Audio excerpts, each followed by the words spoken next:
Hey everyone, we are back to Talking Toads. Well, I'm back. Reed has been here, but we're both back. Reed, how's it going? I mean, it's going well. How's it going now that you're back in the United States of America? Oh, feels good. It was an amazing trip. Me and my wife bounced around to a few different places. It obviously fell right in the middle of the first game, which was not ideal. But the trip itself was amazing, and yeah, still good to be back home. How long were you gone for? I was gone for 10 days, I guess, in total. Two of those being travel days. But yeah, right in the middle of it was obviously the North Carolina game, and in Europe the electricity outlets are different than ours, and so in a hotel room they're even placed in different areas. It's not like they're always kind of right by your The bedside. bed. So I I had to be strategic the night of I guess that would have been Monday night or Monday afternoon in the U.S., but it was Monday night in Europe, and um, had to strategically place which adapter was going to get my phone, the one that was closest to the bed, so that I could somehow get up in the middle of the night. And when you're going to bed and you have something on your mind and you can't seem to fall asleep. Well, it was like that the whole night, and Oh, I so bet.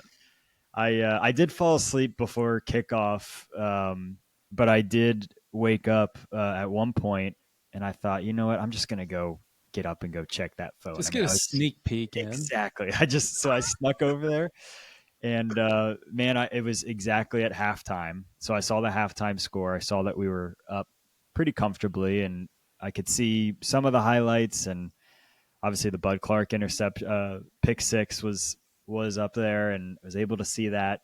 And I just stayed up for a little bit more because I was like, you know what, I want to watch just one drive. I saw that TCU was getting the ball, and lo and behold, our boy KB runs for that big play on the very first play of the second half. And so I didn't get to see it itself until the next morning, but I saw on GameCast that KB had a rushing touchdown the very first play. So I was like, I went to bed smiling. It was awesome. And right before KB had that rush, Herb Street was like, North Carolina, they just need one stop. Just get off the field. And like that, he I couldn't even saw get. that. Yes, I saw that. I would not recommend the ESPN GameCast. It's horrible. It seems like it lags.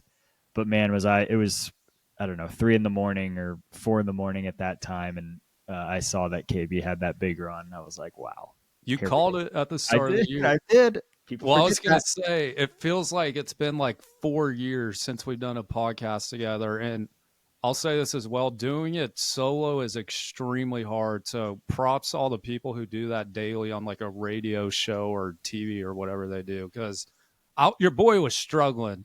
I had had to re-record like 3 or 4 times.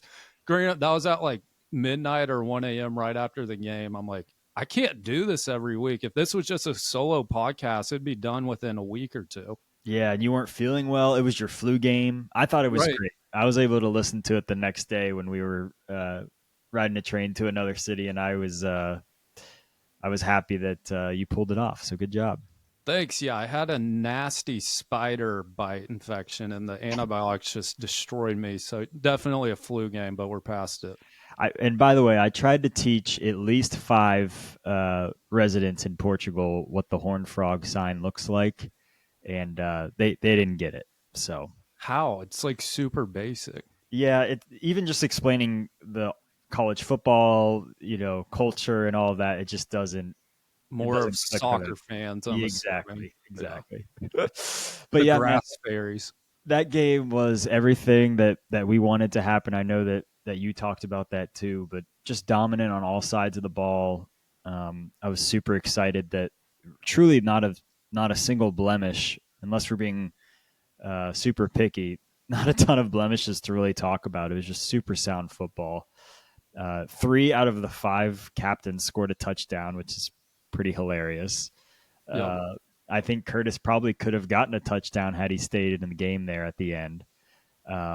So yeah, just super happy with how it turned out. Trying not to be too high, but you have to enjoy it. I mean, for months we were wondering what this team was going to look like, and they come out like that.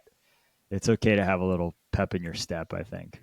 Right. And yeah, that was one of the things I talked about on the solo one. I'm like, let's just be excited, but not kind of jump overboard with the hype because we really don't know if North Carolina is going to be that good. Granted, when you're playing bad teams, you should just beat the crap out of them like we did. So, no, yeah, I was super pumped, but I'm still just kind of cautiously optimistic for now, especially with the schedule we're about to get into. It's about to be way harder after this week, at least, which is ACU. Yeah, it'll be 12 days since our in between games here. So I guess after thinking on it, do you like that we got that week off in between, or are you still not a fan? No, dude, like I feel like we have this every week. It's a bye in like week 2 or 3. And I saw Dykes mention that we have a bye after the Ireland game next year, which I guess that makes sense. Gotta get the jet lag out of you. But no, man, I hate it. And as a fan, like I know it really doesn't matter what we think, and it's all about how the players are feeling. But you still feel like you aren't fully in college football season yet. You know, like some teams they've already played 3 games and we're only at one, and I think it was Iowa State I was looking at. By the time we play our second game, they'll already have played 4 games. So Crazy. you just don't get like all the juices flowing yet as a fan. And yeah, the early bye week after next year needs to go away permanently. What do you think? Yeah, I agree on all of that. I guess the only silver lining could be if you believe in just not getting in your head too much is maybe there would be too much excitement if we had a game right after that North Carolina game. I mean, it seemed like emotions were pretty high. The team was fired up at the end of that game. It was a Monday night, so you would have a shorter week. Um, maybe there is a bit of a positive where we could kind of let the dust settle, let week two happen, and get our mind right to get back on track. Because yeah, ACU might not be the biggest test, but it'll be nice to kind of go in at a little bit more even keeled. But for the most part, I'm not a fan. Yeah, and if we're gonna struggle against ACU after only 5 days off, that might be more of a telltale sign of the team we have. So It is. It should hopefully feel like we have a 2 week bye before SMU and Baylor and some of the bigger games. So yeah, let's get into it. I try to do some research on Abilene Christian. I'll run through a few of the notes I found, and you let me know if fill in any gaps if you'd yeah, like no, to. take it away. I had looked, and they were actually pretty good last year. They made the FCS playoffs. They killed Northern Arizona in the first round, but then in the second round they got the inevitable North Dakota State, where everyone's Shout out road seems Carson to end. Wentz. Yep. Yep. Shout out Carson Wentz. Shout out Trey Trey Lance. Lance. Yeah, there you go. Um, yeah, they actually ended up winning the championship. Again, you could have guessed that if I said, Reed, you get $1 million to guess the FCS champion. I would imagine you could guess it was them. That's probably the only Um, team I could name in the FCS, to be honest. and Abilene Christian Exactly. and Tarleton State, who is also pretty good team True. that made the FCS playoffs last year as well, which is, they're also in the United Athletic Conference. So ACU going into this season, they're still pretty good. They were 16th ranked FCS team going into the year. I think they dropped a little bit because their quarterback last year, Maverick McIver, great name by the way, went to Western Kentucky, and he was kind of the heart of their team, but moved on to greener pastures. So they're 1-1 so far. They got beat pretty badly by Tulsa, but they just beat Stephen F. Austin last week, and another purple team. A lot of purple going on. So yeah, kind of an odd team, but with good coaching staff. I think they'll be kind of a fun FCS team, but they obviously should not be any match for TCU and a Big 12 team. So yeah, what do you think?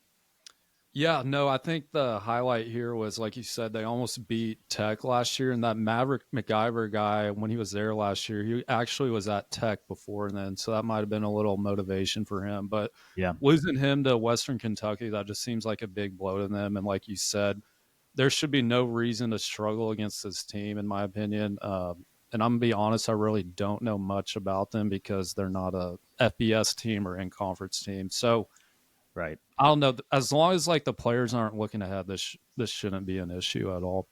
Yeah, their current quarterback is Stone Earl, another great name. And he's actually a Fort Worth kid. I was looking, his transfer history is pretty funny. He actually started at ACU, didn't play, went to UNT, then went to Marshall for a year, and now he's back at ACU to finish his college career.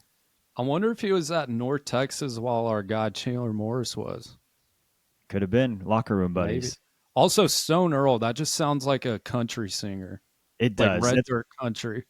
I wouldn't be surprised if him and Gary end up doing a joint song here Yeah, after his career. I would love that. But it is ACU, because they're still in the DFW Metroplex. They're going to get some good guys that were fairly good in college, or I'm sorry, in high school. Um, their wide receivers, for instance, all came from Baylor, Ole Miss, Texas Tech, just guys that couldn't quite make it at that next level. But they're obviously talented guys. So yeah, not much to talk about there. But I guess one thing to note is they still have some fun players on the roster.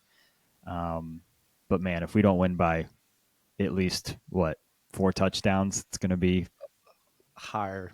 it's gonna be bad. It has to be more than four. Because what was the North Carolina game? 48-14. And that's what, 34 points? If my math's correct.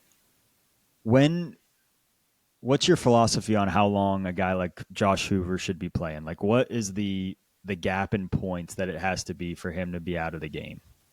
So since it's still early in the year, I think you just have to give them the reps, right? That's pretty much with every starter you have because they're just used against going against each other in practice every day.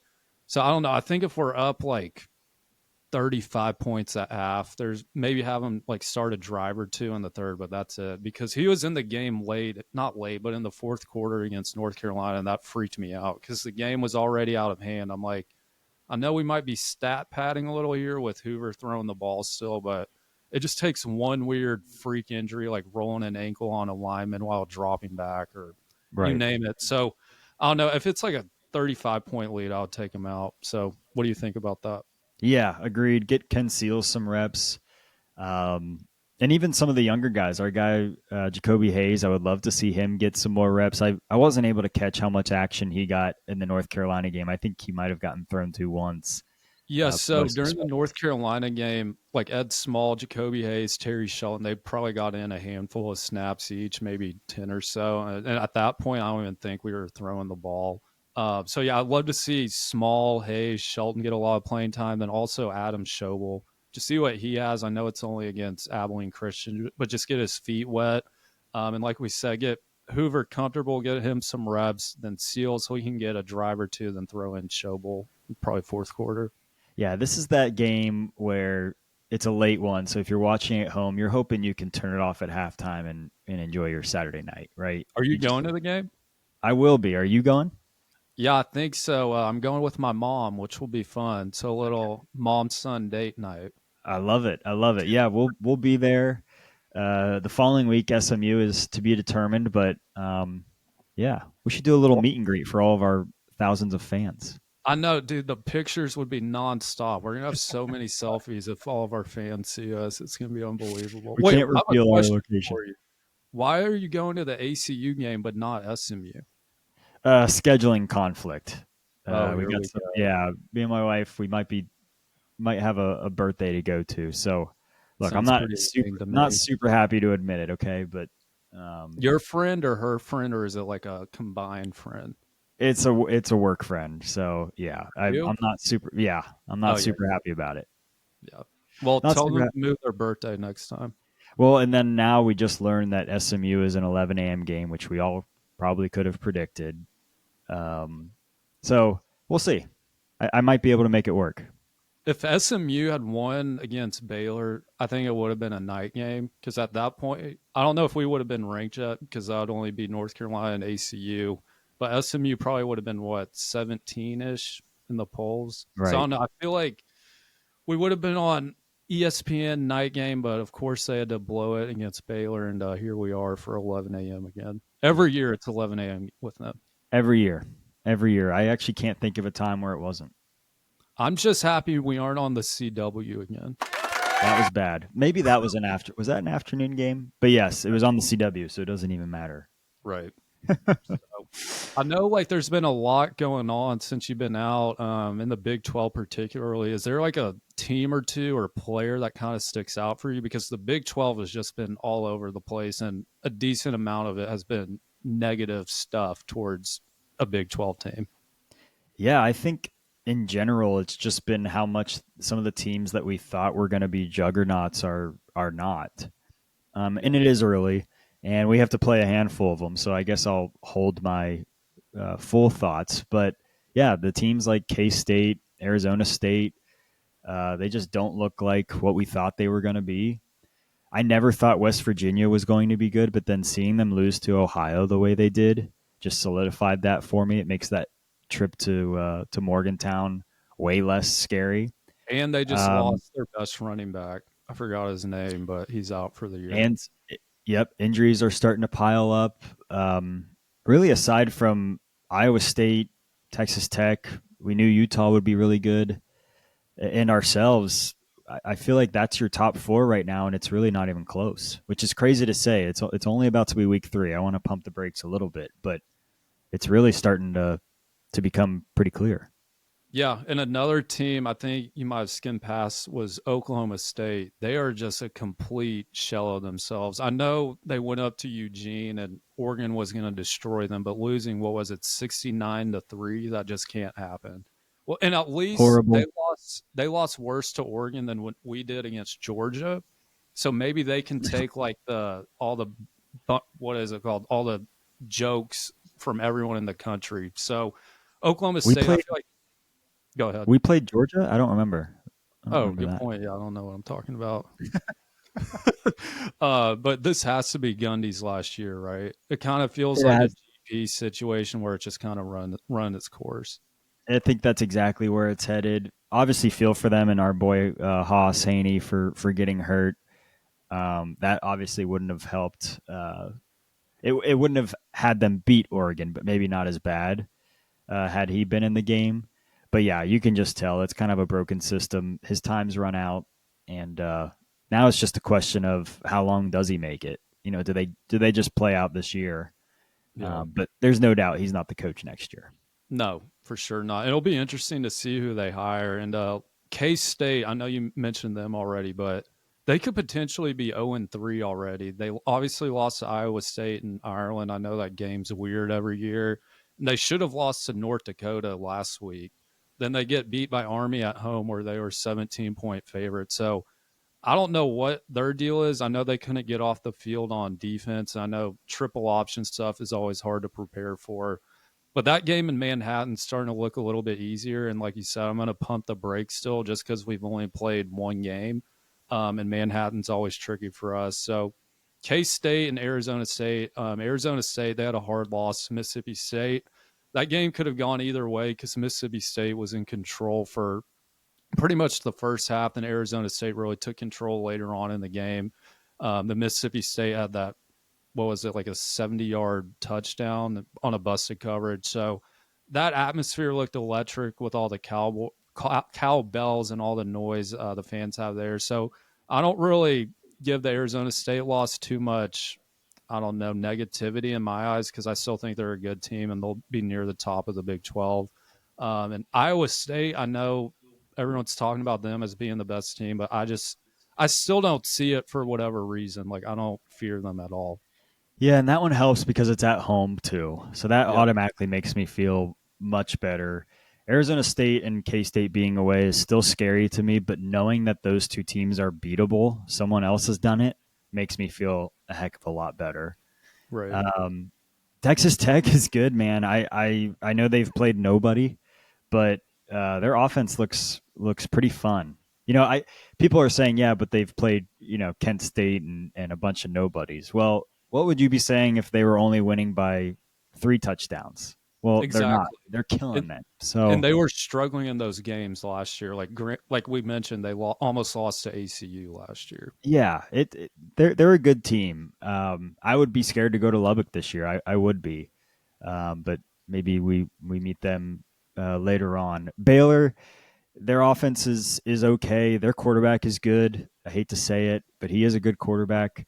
But their defense is Swiss cheese again, and that bodes well for us. So I'll be excited for that game again. That one's at home too. So I guess all to say, all these teams seem really beatable. And granted, we might be too. We've only seen one game Yeah. against North Carolina. I'm not saying we're the front runner by a mile, but all these other teams seem beatable to me, and that's really exciting.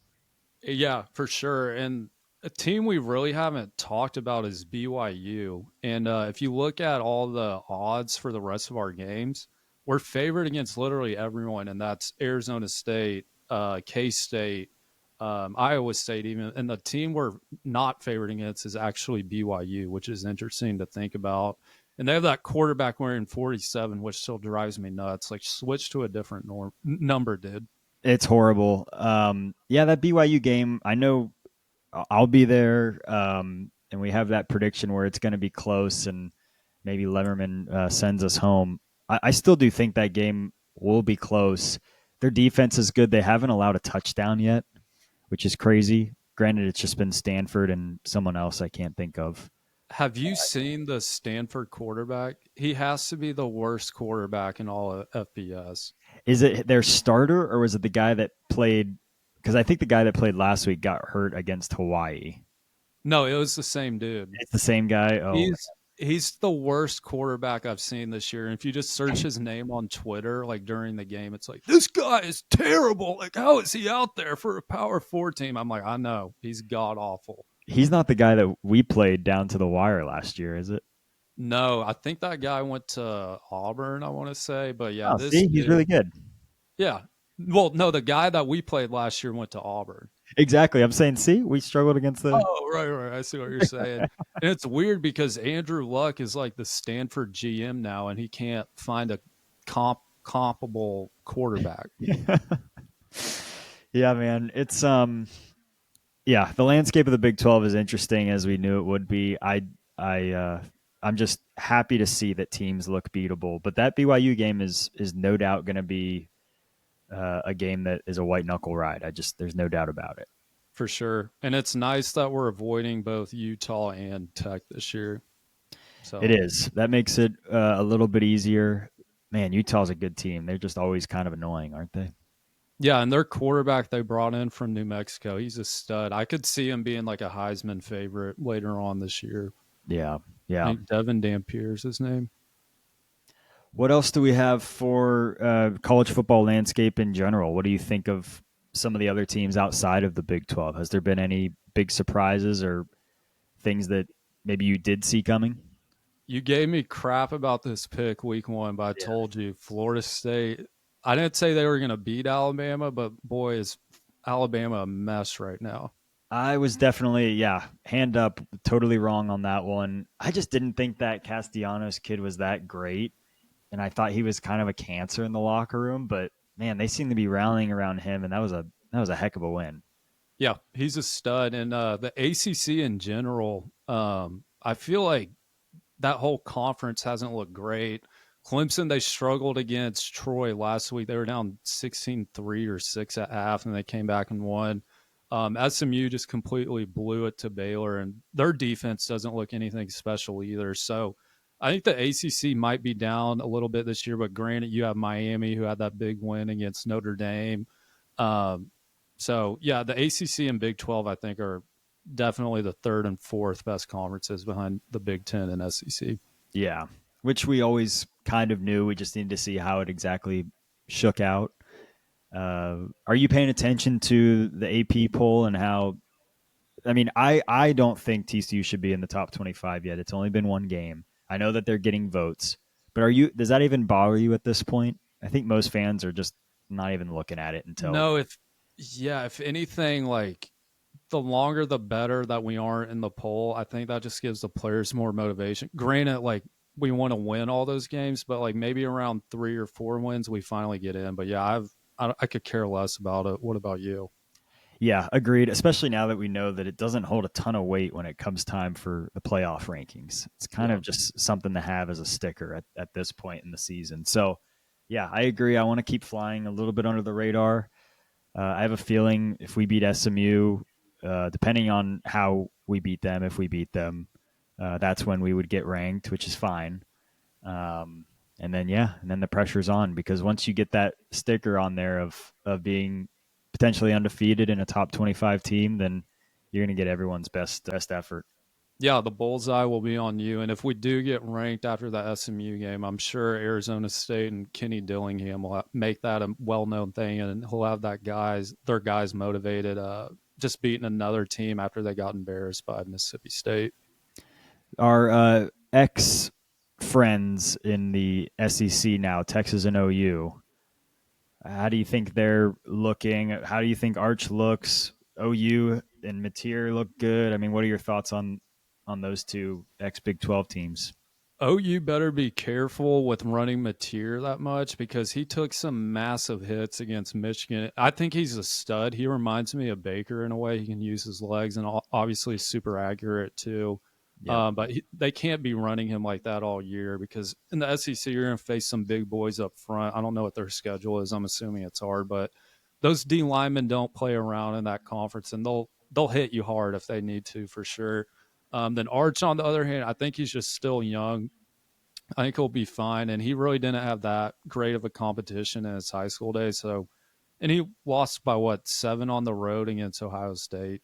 I was going to say, I'll tell you, flipping back to OU, because I just saw this stat and I just confirmed 8 of their last 10 games are against ranked opponents. So he's going to have a test. Yeah, that sounds like Florida's schedule too. Florida has a nightmare coming up. Yeah. Granted, it's the SEC, so some of these teams like Auburn and Missouri might not be a top 25 team by the time they're playing, but man, that's a gauntlet. Yeah. Oh, speaking of Missouri, I'll give credit to Kansas. They kept that pretty close for a while. I had Missouri minus 5.5, I think, or whatever it was, but I was pretty impressed with Kansas. Jalen Daniels, he looks good. He seems healthy.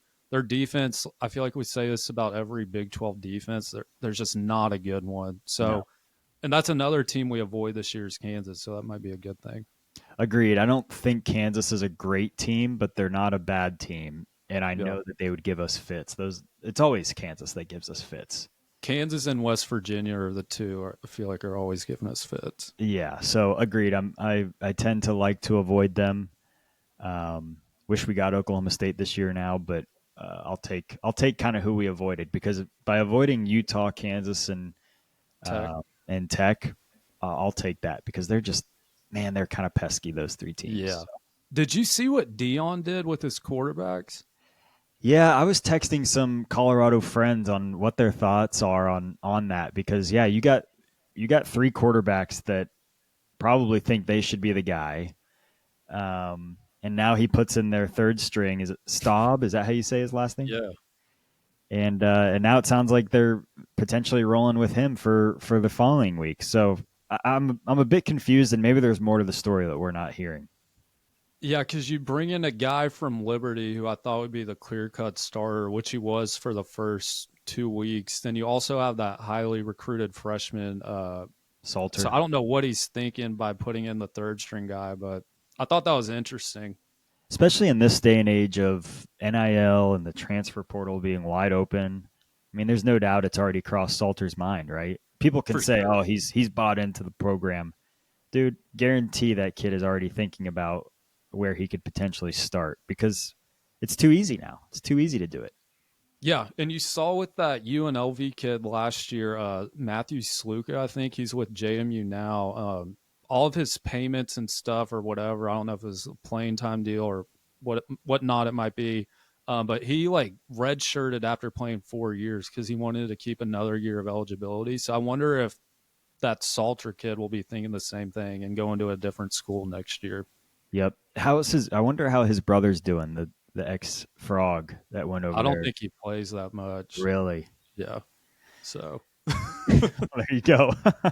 So both the Salter brothers kind of got screwed by going to Colorado. It Yeah, seems not like good times in Boulder for the Salter boys, but maybe it'll turn around. we'll see. We get them October 4th, so it'll be interesting to see if that Staub kid is still at quarterback. That's a great point. That game is kind of sneaking up on us. We Mm-hmm. didn't even talk about Colorado. they're that team that is not great. We know this, but potentially very annoying when they come to Fort Worth, right? Yep. And we've had previous experience with that. So Right, right. Hopefully that's bulletin board material for the guys that are still there in the locker room, and we know it is for Sonny. He's brought that game up a few times, yep. so I would think we're ready for it. But yeah, I don't think that's going to be a kill them and be able to leave in the third quarter type game. I think they could be kind of annoying.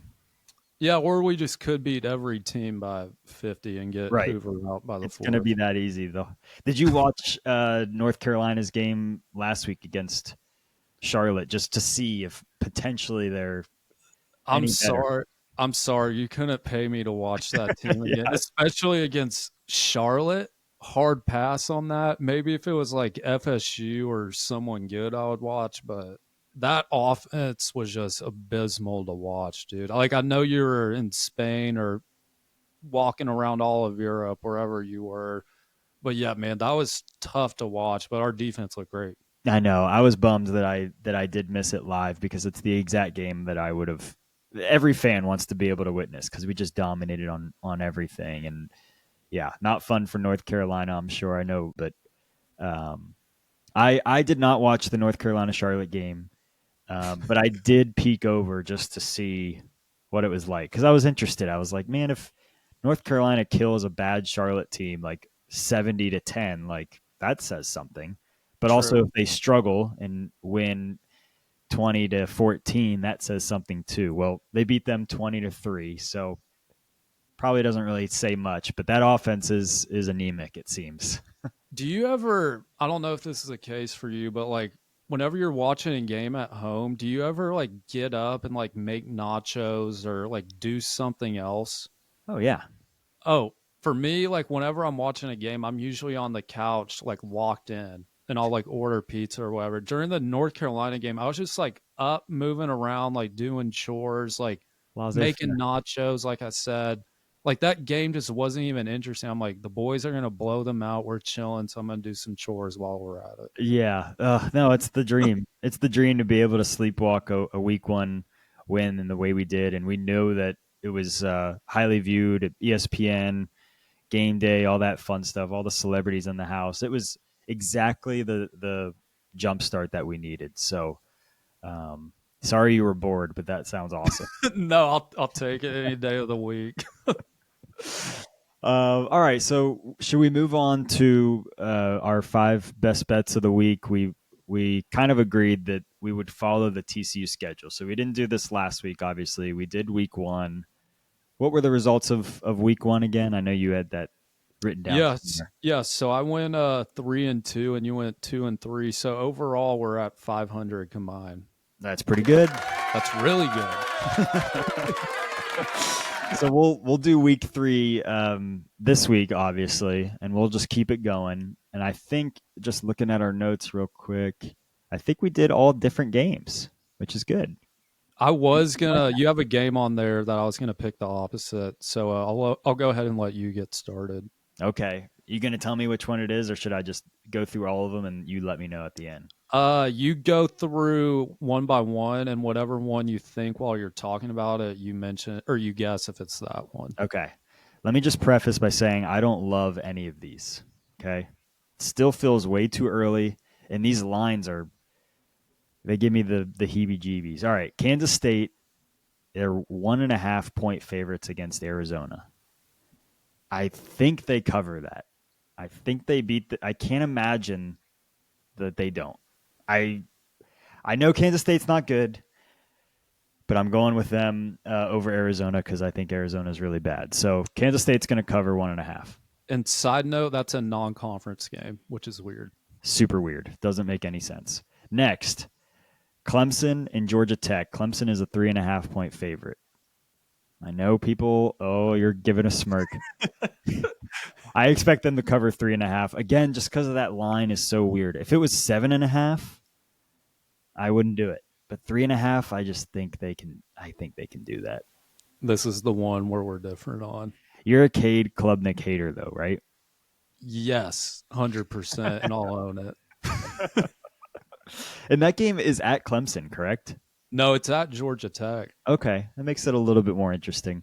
One Yeah. thing on K Klubnik, he's just too much of a pretty boy for me. I'm sorry. Well, we have a pretty boy at quarterback, but he's our pretty. Right. As long as it's TCU pretty, I don't care. All right, moving on. Oregon State and Texas Tech. This one I definitely don't love, but it's 22 and a half points. I think Oregon State loses by 3 touchdowns, 21. So I'm going with them on that one. I think they'll keep it within that 3 touchdown range. Texas Tech can very well beat them by 5 touchdowns. I mean, Oregon State is not good at all. But I don't know. I wanted to throw a little Big 12 fun in there. I like it. USF and Miami is a really interesting game. Obviously, South Florida just beat Florida. Really close game. Defense looks pretty solid. So I think they keep it close. It's a 18 and a half point favorite that Vegas has for Miami, and I think South Florida will keep it closer than that. So I'm taking USF on that one. And then lastly, I have Arizona State and Texas State. Texas State is a good team. They are. They're sneaky good. They have a really fun wide receiver. I think his name's Bo. I'm forgetting his last name. Zero clue. The only reason I know that is because I played with them on college football this last season. I don't want to go on a tangent, but I won the Heisman with Haas at Texas State. But Sick jerseys, by the way. sick jerseys, great branding. Future Pac-12 member. People Yep. forget that. But I am going with Arizona State to cover the 15 and a half point spread there. I think Texas State will have fun in this game. They'll keep it close, maybe be down 14 at one point, but I think Arizona State pulls away and tries to forget about that Mississippi State game last week. So those are my five: Kansas State, Clemson, Oregon State, USF, and Arizona State. I like it. Out of those five, I probably like that ASU bet the most. They're going to be pissed off and kind of want to run up the score. Yep. Okay, I'll get into mine. First one, I'm going to go Ole Miss minus 7.5 at home. I pick Ole Miss, I feel like every week because my wife went there. Yes, we know this. And Kentucky. Did you watch that game last week? I didn't. I missed it, but I obviously saw everything about it. So the spread was, I think, 10, and Kentucky kicked a BS field goal with like 30 seconds left, and Ole Miss and it covered. Your household probably knows more, but does it feel like Ole Miss is in a close cardiac game almost every week? It just feels like they're always in some sort of crazy mess. For sure, and me picking them every week has given me a lot of losses in gambling, so I'm totally well aware of that. Thank you for bringing that up. So Ole Miss minus 7.5 at home against Arkansas. This one I don't love, and I know they played last year, and the team I'm picking against won, but I'm going to go A&M plus, what is that, 6.5 at Notre Dame. That's interesting. It's just kind of a gut feeling. There's really no reason why. The next one I'll go Colorado plus 5.5 at Houston. Houston shouldn't be that big of a favorite against anyone in the Big 12. They struggled with Rice last week. And with the limited action that Staub guy had that we were talking about earlier, he looked pretty decent. So I'll go Colorado there. Then we'll go LSU minus 7.5 at home against Florida. Billy Napier, he's in trouble, and I think the players, they might have given up on him. And thank God we didn't hire him to TCU because it was really in between Dykes and Napier, I feel like, based off what everyone said. Yep. Then my favorite one is Utah minus 23.5 at Wyoming. Wyoming, week one, they almost lost to, who was it, Akron or some MAC team. And Dampier, he's just going to be running all over that defense, and they won't be able to stop him. So we're going to go Ole Miss minus 7.5, A&M plus 6.5, Colorado plus 5.5, LSU minus 7.5, and Utah 23.5. I love those. I love those picks, except for one. I really like that Utah pick, like you said. If that Utah at Wyoming game was in Wyoming in November and it was like a snow game, it might be a little bit closer because, Wyoming at home is kind of different, kind of a cool atmosphere. But yeah, I think Utah's going to murder them. Yeah, I think I'm going to place that bet right after we get off this. I actually think Now that I'm you're not even showing the viewers, but you're doing it right now. Actually, I can see. yeah, exactly. I just put $5,000 on it. I think the A&M Notre Dame game. I think this is a Notre Dame bounce back game. I think they beat them. Notre Dame's a tough place to play. I know A&M is pretty dangerous this year, but this just feels like a 14-point Notre Dame wins in a closer game, but Notre Dame takes care of business in that type of game. But that's again gut feeling. I don't really know a ton about either team, so Yeah, I and like. I was going through the slate this weekend. That there's really not that many good games on, so I just tried to pick the most high profile ones, I guess. So Yes, yeah, yeah. There isn't a ton. It won't make the tailgating very fun before the big showdown between Abilene Christian and Texas Christian, but it's just great to have football on, man. That was another bummer of I don't want to say bummer. It was an amazing trip, but I felt like there was so much excitement around college football being back. I did have a little bit more of a pep in my step that weekend, but I didn't get to see any of it. I just kind of tracked on my phone. So very excited to be stateside and get some college football live and in action this weekend. for sure. And before we log off, real quick, we should have mentioned it at the top. I forgot. But please like, subscribe, give us a review on YouTube, Apple, Spotify. That would help us out significantly. So please and thank you. Do that. Yeah, great point. Our DMs are just overflowed with questions and comments, and so we keep it coming. We can handle it. I want to give one more shout out uh, to some of the other TCU sports that are going on too, because we're not doing it justice if we don't bring it up. I think each sport probably deserves a few episodes here and there. It's just we got kind of right into the heart of football season, and we didn't really have a ton of time for it. But I want to give a shout out to our women's soccer team and women's volleyball team. The women's soccer team, they just lost their first game. I think they're 5-1 now. They beat Pepperdine and UTSA, and then they beat Iowa. They beat Texas in a thriller. But I'm pretty sure they just lost to Northwestern before then beating Texas A&M. What is that? All 6 games? I think that's all 6. So You're the soccer guru, not me. yeah, man, I would love to do more research. I wish I knew a little bit more about this team, but they're really good. And if you're a TCU sports fan, definitely get out to Fort Worth and see one of their games because this is going to be a fun team that's looking to repeat as Big 12 champions and get back into the tournament. So shout out women's soccer. Shout out the women's volleyball team too. I admittedly don't know a ton about that team. I know that we lost our captain to a season-ending injury, but they're a really good and talented TCU sports team as well. So want to give shout-outs to them. We know we want to be a TCU sports podcast. We just need to maybe get enough knowledge to be able to fill an episode. But we'd be remiss if we didn't bring them up. So shout Go out. ladies. Shout Exactly. out. All right, Reeble. Thanks. That was fun. We'll get talking here, I guess, on Sunday or Monday after the ACU game with our thoughts on what hopefully is a win for TCU, and then we'll move forward into then the season starts going. The fun begins. So that's all we have for Talking Toads tonight. Go Frogs. And we'll talk to you soon.